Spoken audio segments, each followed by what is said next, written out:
مخاطبین از رسانه پشت پرده ماجرای فیلم استاندار سابق یادتونه یعنی تیم زنه میگه که منم دالشونی رو های گلزار جابجا کرد. درود به مخاطبین عزیز، بنده امین فردین خوشحالم که به همراه تیمم بار دیگه با یک برنامه پشت پرده دیگه با شما هستم. امیدوارم که هر کجا این کره خاکی که هستید و صدا و تصویر من رو میبینید و میشنوید حال دلتون خوب باشه، جیبتون پرپول باشه و از همه مهمتر سالم و سرحال باشید. امروز هم قصد داریم که در برنامه پشت پرده افشا بکنیم یه سری از بلاگرهای با کلاس لاکچری خارج رفته اپل واچ دار جدیدن داره آیفون 15 سه دوربینه زو که ماشاءالله مثل قارچ تو فضای مجازی رشد کردن و لامصب مسابقه چوسی و فخر فروشی رو دارن. یعنی چوسی بیشتر، فخر فروشی بیشتر، فالوور بیشتر. شاید براتون جالب باشه ما آدم هایی که ادعا میکنیم 2500 سال تمدن داریم، هر چقدر آدم ها بی تربیت‌تر، بی ادب‌تر، دارای چوس کلاسی بیشتر و دارای فخر فروشی بیشتری باشن، فالوور بیشتری هم دارن. این فرمول در ایران کاملا صدق میکنه. الکی اگه غیرتتون بیرون نیاد، چرا که واقعیت تلخ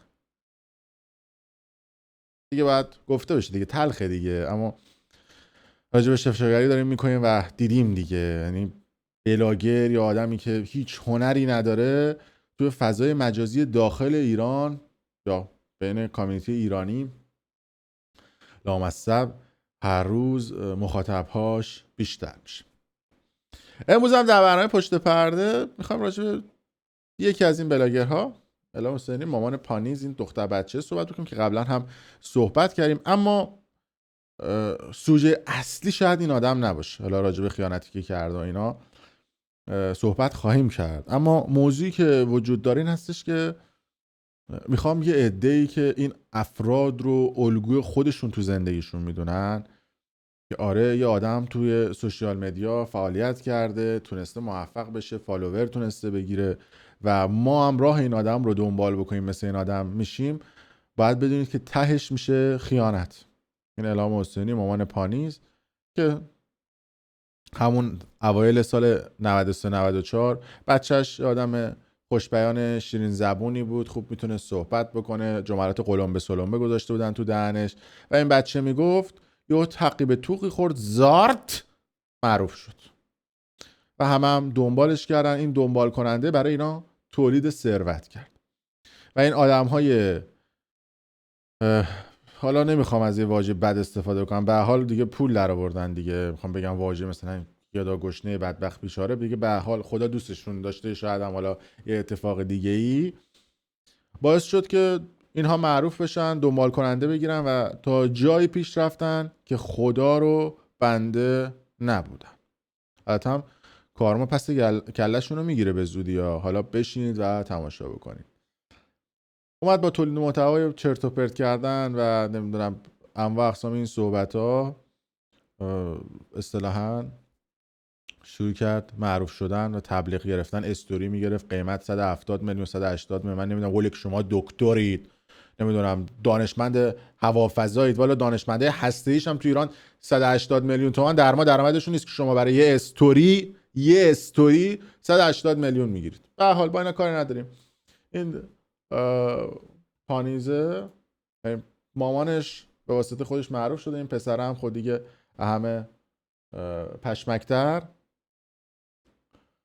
رفتن جلو، پول در آوردن، با اون پول 2 ویلا خریدن، خونه گرفتن، یه دونه به قول خودشون کلینیک زدن. تو ایران هم ماشاءالله جالبه دیگه، طرف 2 دستگاه لیزر میندازه یه گوشه جا، میگه من کلینیک زدم، یعنی دارن توهین میکنن به کلینیک.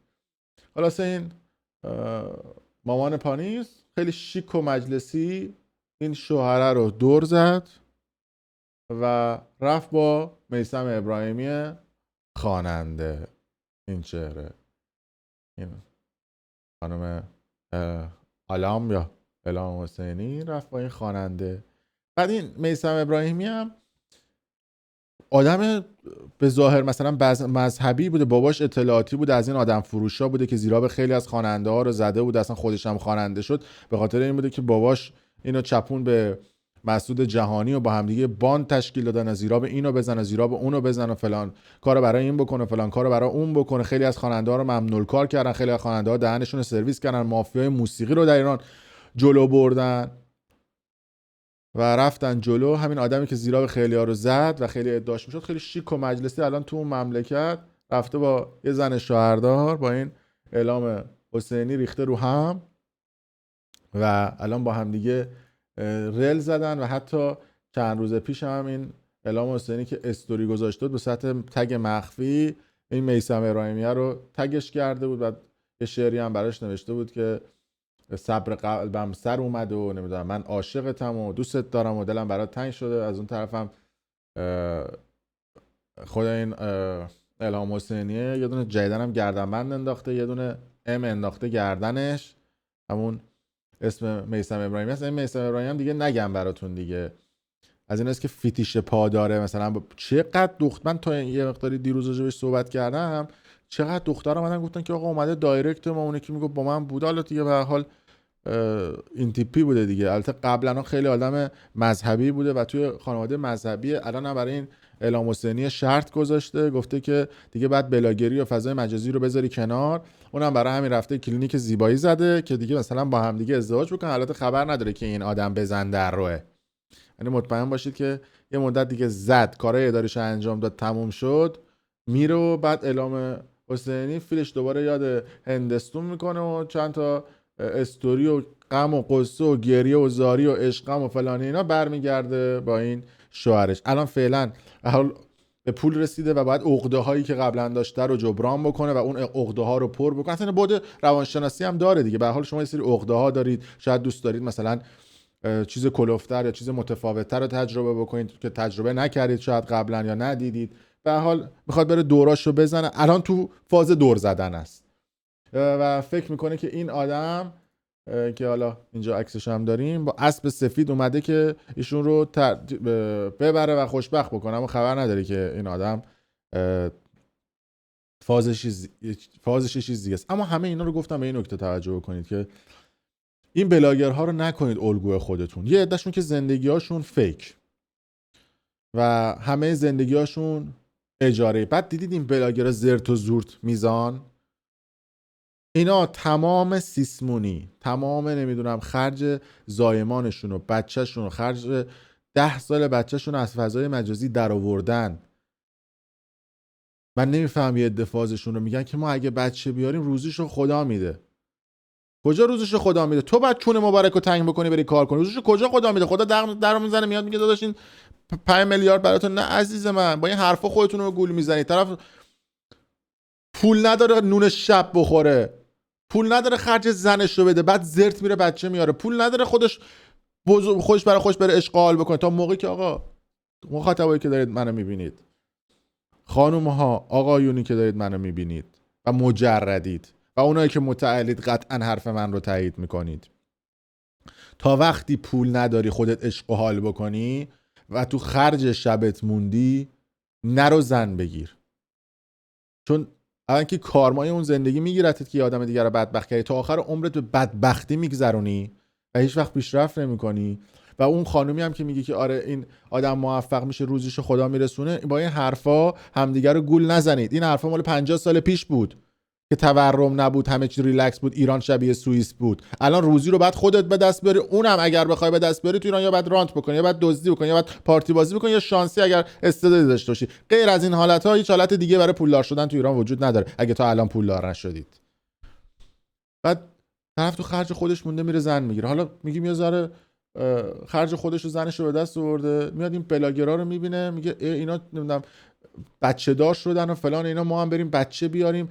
زندگی خوشگل شیک این آدما رو در سوشیال مدیا میبینن، فکر میکنن که خودشون هم بچه بیارن خوشحال میشن، اما نمیدونن که اون بچه تازه اول بدبختیه. شیر میخواد، کوف میخواد، زرمان میخواد، سیسمونی میخواد، فلان میخواد، خرج میخواد. بخواد یه نفر اضافه کنید به زندگیتون برید مسافرت، خرجاتون 2 برابر خواهد شد. نه به اندازه یه بچه‌ها از بزرگترها خرجشون بیشتره و اون آدم‌ها سیسمونیشونه که از اسپانسر میگیرن، خرج زندگیشونه که از سوشیال مدیا به دست میارن و کلا زندگی مفتخوری دارن و شما فقط زندگی اون آدم‌ها رو میبینید میشه براتون الگو، فکر میکنید که موفق دارید میشید و فکر میکنید که مثل اونها میتونید خوب زندگی بکنید، اما اول بدبختیتونه. به خاطر همین من راجع به این افراد دارم افشاگری، حالا افشاگری که نه، واقعیتاشون رو دارم میگم که اینها رو الگوی زندگیتون نکنید.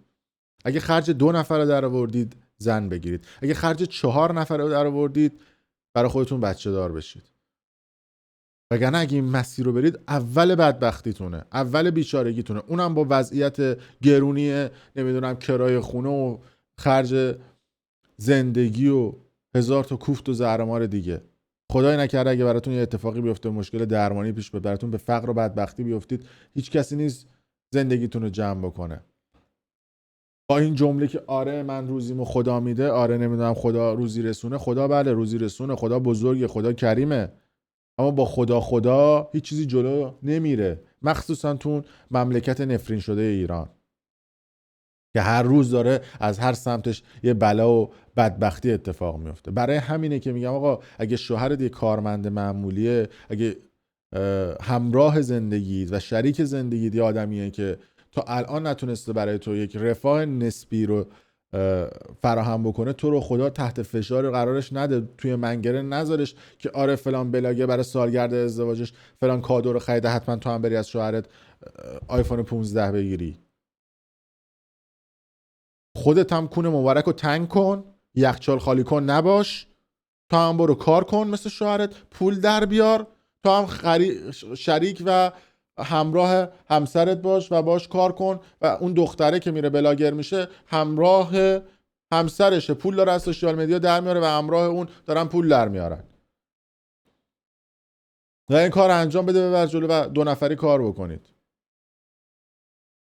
این صحبت منه و امیدوارم که یه عده درک بکنن. الان دیدید دیگه کسایی که الان الگوی زندگیتون الان خیانت کردن رو دارن الگو میکنن. شوهر خودش رو به معنای واقعی کلمه دور زد، رفت با یکی دیگه به همین راحتی و شیک. شوهرش هم دیدم جدیدن پست گذاشته بود و دیدم ناراحت بود از این قضیه، چیزی از دستش برنمیاد. تمام پولایی که از سوشال مدیا گرفتن زنه کشیده بالا به اسم خودش و بچه، خونه و ماشین و همه چی خریده. این مردم از این آدمای زنجلیل بوده، یه توف هم کف دستش نداره از این سوشال مدیایی که به دست آورده. اینم میگه آقا پیج دست من بوده، پولا میومده تو حساب خودش، میومده تو حساب نمیدونم فک و فامیلش و خواهرش و ایکس و وای زد، هیچی هم به این مرده نداده، مرده سرش بیکلا مونده. اینم شده وضعیت زندگی این افراد توی فضای مجازی. تو رو خدا حتما این ویدیو رو به اشتراک بذارید، برای فک و فامیل و دوست و همسایه‌تون بفرستید، برادر اونایی که میخوان یه زندگی شروع بکنن و این آدم‌ها شدن الگوشون، به فنا نرن. خیلی مخلص.